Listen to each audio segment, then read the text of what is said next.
EP. വിവാദം communist വിരുദ്ധ പ്രചരണവേല മാത്രമാണോ? അതോ ദല്ലാൽ നന്ദകുമാർ പറയുന്നതിൽ എന്തെങ്കിലും കഴമ്പുണ്ടോ? ഇനി എം.വി. ഗോവിന്ദൻ മാഷ് ആരോപിക്കുന്നതെല്ലാം സത്യമാണോ? എം.വി. ഗോവിന്ദൻ മാഷ് പറയുന്നത് പ്രകാരമാണ് ദല്ലാൽ നന്ദകുമാർ ഒരു ഫ്രോഡാണ്, അദ്ദേഹം പറയുന്നതിൽ ഒന്നും തന്നെ കഴമ്പില്ല എന്നാണ്. എന്താണ് ഈ സംഭവങ്ങളുടെയെല്ലാം യാഥാർത്ഥ്യം?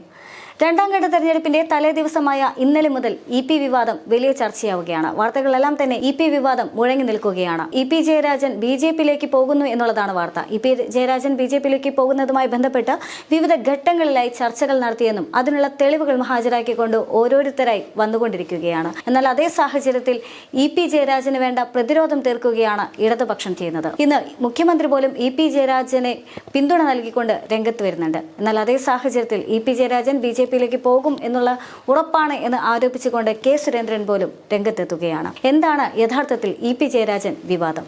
ഒരു പ്രമുഖനായ ഇടത് നേതാവ് തെരഞ്ഞെടുപ്പിന് ശേഷം ബി.ജെ.പിയിലേക്ക് എത്തും എന്ന ആരോപണവുമായി ആദ്യം രംഗത്തെത്തുന്നത് ആലപ്പുഴയിലെ എൻ.ഡി.എ സ്ഥാനാർത്ഥിയായ ശോഭാ സുരേന്ദ്രനാണ്. എന്നാൽ ശോഭാ സുരേന്ദ്രന്റെ ഈ ആരോപണത്തിന് പിന്നാലെ കണ്ണൂരിലെ സിറ്റിംഗ് എം.പിയും അതുപോലെ തന്നെ യു.ഡി.എഫിന്റെ സ്ഥാനാർത്ഥിയുമായ കെ സുധാകരൻ രംഗത്തെത്തുകയാണ്. അദ്ദേഹം പറയുന്നത് ഇ.പി. ജയരാജൻ ബി.ജെ.പിയിലേക്ക് പോകാനായിട്ട് പ്രകാശ് ജാവദേക്കറുമായി ഒരുപാട് തവണ കൂടിക്കാഴ്ചകൾ നടത്തിയെന്നാണ്. അതുകൊണ്ട് തന്നെ ഇ.പി. ജയരാജൻ തീർച്ചയായും തെരഞ്ഞെടുപ്പിന് ശേഷം ബി.ജെ.പിയിലേക്ക് പോകും എന്നുകൂടി കെ സുധാകരൻ ഉറപ്പിച്ചു പറയുകയാണ്. അതിനെല്ലാം ശേഷം പിന്നീട് രംഗത്തെത്തുന്നത് കൂടുതൽ വെളിപ്പെടുത്തലുമായി ദല്ലാൽ നന്ദകുമാറാണ്. താൻ ഇതെല്ലാം തന്നെ നേരിട്ട് കണ്ടിട്ടുണ്ടെന്നും തീർച്ചയായിട്ടും പ്രകാശ് ജാവദേക്കറും അതുപോലെ തന്നെ ഇ.പി. ജയരാജനും തമ്മിൽ ഒരു പല തവണകളായി കൂടിക്കാഴ്ച നടത്തിയെന്നും അതിനുള്ള തെളിവുകളെല്ലാം തന്നെ തന്റെ കൈവശമുണ്ടെന്ന് ആരോപിച്ചുകൊണ്ടാണ് ദല്ലാൽ നന്ദകുമാറിന്റെ കടന്നുവരവ്. പക്ഷേ അവിടെ ദല്ലാൽ നന്ദകുമാർ പറഞ്ഞു വയ്ക്കുന്ന മറ്റൊരു പ്രധാനപ്പെട്ട വസ്തുതയുണ്ട്. അദ്ദേഹം പറയുന്നത് ഒരുപാട് കാര്യങ്ങളിൽ അന്ന് ചർച്ച നടത്തിയിട്ടുണ്ട്. യഥാർത്ഥത്തിൽ ഇ.പി. ജയരാജനുമായി അദ്ദേഹത്തിന്റെ വസതിയിൽ വെച്ചായിരുന്നു കൂടിക്കാഴ്ച എന്ന് പറയുന്നുണ്ട്. ആ കൂടിക്കാഴ്ചയിൽ യഥാർത്ഥത്തിൽ ദല്ലാൽ നന്ദകുമാറും കൂടെ ഉണ്ടായിരുന്നു എന്ന് പറയുന്നുണ്ട്. മറ്റ് ഒരുപാട് രാഷ്ട്രീയ കാര്യങ്ങളിൽ ഒരു ഒത്തുതീർപ്പിലെത്താനുള്ള ശ്രമമുണ്ടായി എന്ന് പറയുന്നുണ്ട്. എന്നാൽ ആ ഒത്തുതീർപ്പിൽ ഇ.പി. ജയരാജൻ വഴങ്ങാത്തത് മൂലം ആ ചർച്ച എങ്ങും എത്തിയില്ല എന്ന് പോലും ദല്ലാൽ നന്ദകുമാർ പറഞ്ഞു വെക്കുകയാണ്. അവിടെ നിന്നുമാണ് ഇ.പി. ജയരാജന്റെ മറുപടിയും വരുന്നത്.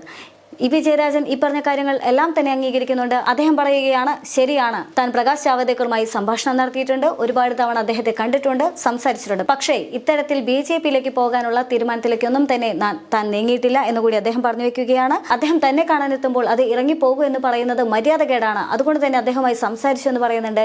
എന്നാൽ അതിനുശേഷം രാഷ്ട്രീയ തീരുമാനങ്ങളൊന്നും തന്നെ ഉണ്ടായിട്ടില്ല, രാഷ്ട്രീയ ചർച്ചകളിലേക്കൊന്നും തന്നെ നീങ്ങിയിട്ടില്ല എന്നുകൂടി ഇ.പി. ജയരാജൻ പറഞ്ഞു വെക്കുകയാണ്.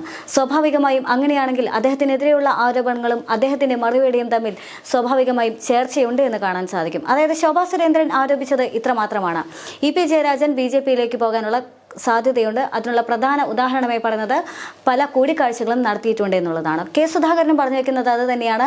പ്രകാശ് ജാവദേക്കറുമായി ഇ.പി. ജയരാജൻ കൂടിക്കാഴ്ച നടത്തിയിട്ടുണ്ട് എന്ന്. ദല്ലാൽ നന്ദകുമാറും പറഞ്ഞു വെക്കുന്നത് പ്രകാശ് ജാവദേക്കറുമായി പല തവണകളായിട്ട് ഇ.പി. ജയരാജൻ കൂടിക്കാഴ്ച നടത്തിയിട്ടുണ്ട്, ഒരുപാട് തവണ സംസാരിച്ചിട്ടുണ്ട്. പക്ഷേ അന്നെല്ലാം തന്നെ ചർച്ച പരാജയപ്പെട്ടിട്ടുണ്ട് എന്ന് തന്നെയാണ് ദല്ലാൽ നന്ദകുമാറും പറഞ്ഞു വെക്കുന്നത്. സ്വാഭാവികമായും ഇ.പി. ജയരാജനും അത് സമ്മതിക്കുന്നുണ്ട്.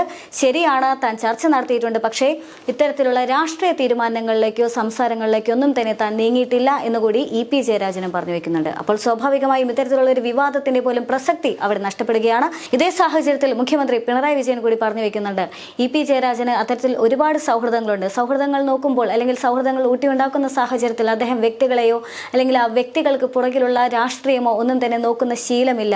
അത് വലിയ തരത്തിൽ അദ്ദേഹത്തിന് തിരിച്ചടിയാകാറുണ്ട് എന്നുകൂടി പിണറായി വിജയൻ പോലും പറഞ്ഞു വെക്കുന്നുണ്ട്.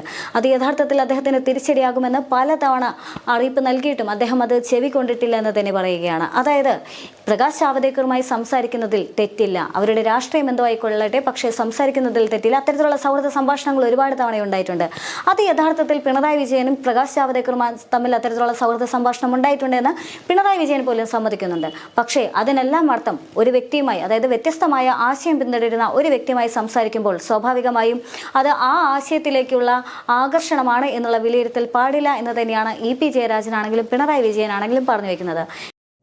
സാധാരണ നമ്മുടെ നാട്ടിലൊരു പഴഞ്ചൊല്ലുണ്ടല്ലോ, പാപിയുടെ കൂടെ ശിവൻ കൂടിയാൽ ശിവനും പാപിയായിടുന്നു. ഈ കൂട്ടുകെട്ടിൽ എപ്പോഴും ശ്രദ്ധിക്കണം. ഇതിൽ പ്രകാശ് ജയരാജൻ ഇത്തരം കാര്യങ്ങളിൽ വേണ്ടത്ര ജാഗ്രത കാണിക്കാറില്ല എന്നത് നേരത്തെ തന്നെ ഉള്ള ഒരു അനുഭവമാണ്. അതിൻ്റെ ഭാഗമായി ഈ കേരളത്തിൽ ഏറ്റവും അധികം സംശയകരമായ സാഹചര്യത്തിൽ നിൽക്കുന്നൊരു വ്യക്തിക്ക് ഇതിൻ്റെ സാക്ഷിയായി വരാൻ കഴിഞ്ഞു എന്നത് നാം കാണേണ്ടതായിട്ടുണ്ട്. ആ മനുഷ്യനാണെങ്കിൽ എങ്ങനെയായാലും പണം എനിക്ക് പണം കിട്ടണം എന്ന ചിന്ത മാത്രമുള്ള ആളാണ്. ആരാണോ പണം കൊടുക്കുന്നത് അതിനനുസരിച്ച് വാദങ്ങൾ അണിനിരത്താൻ ഒരു മടിയുമില്ലാത്ത ഒരാൾ. അത്തരം ആളുകളുമായിട്ടുള്ള ബന്ധമോ ലോക്യമോ പരിചയം ഇപ്പോൾ ആർക്കും വേണ്ടതായിട്ട് വരും. പക്ഷേ ആ പരിചയത്തിനപ്പുറമുള്ള ഒരു നില സ്വീകരിച്ചു. എന്നാൽ അതേസമയം തന്നെ വയനാട്ടിലെ NDA സ്ഥാനാർത്ഥിയായ കെ സുരേന്ദ്രൻ പറഞ്ഞു വെക്കുന്ന മറ്റൊരു പ്രധാനപ്പെട്ട വസ്തുതയുണ്ട്. അദ്ദേഹം പറയുന്നത് പ്രകാരമാണ് EP ജയരാജൻ BJPയിലേക്ക് വരുമെന്നുള്ള കാര്യം തീർച്ചയാണ്. EP ജയരാജൻ മാത്രമല്ല, നിങ്ങൾ പ്രതീക്ഷിക്കാത്ത ഒരുപാട് പേർ BJPയിലേക്ക് വരും.